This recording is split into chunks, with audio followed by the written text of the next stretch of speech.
I am the Tofu Golem. Please enjoy the video.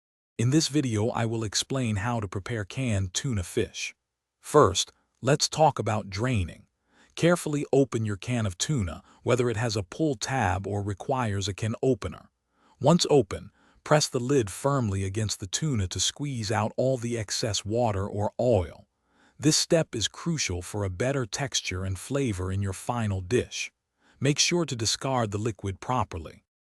Now that your tuna is drained, transfer it into a mixing bowl. Grab a fork and gently begin to flake the tuna. You want to break it apart into smaller, more manageable pieces. The goal is to achieve a consistent texture, so there are no large chunks. This makes it easier to mix with other ingredients and ensures every bite is delicious. This is where the magic happens. To add flavor and moisture, stir in about 2 tablespoons of mayonnaise or a drizzle of olive oil. For a delightful crunch, consider adding 1/4 cup of finely chopped celery or onion. Don't forget to season with salt and pepper to taste. You can also include a teaspoon of relish or mustard for an extra tangy kick. Mix everything thoroughly. Your perfectly prepared tuna is now ready to enjoy.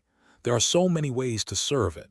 A classic choice is on 2 slices of your favorite bread for a satisfying sandwich. For a lighter option, spoon it over a fresh bed of crisp lettuce greens. It also makes a fantastic topping for crackers or rice cakes. Or, for a warm treat, try making a tuna melt with some melted cheese. Enjoy your meal. Thanks for watching. Consider subscribing if we helped you today.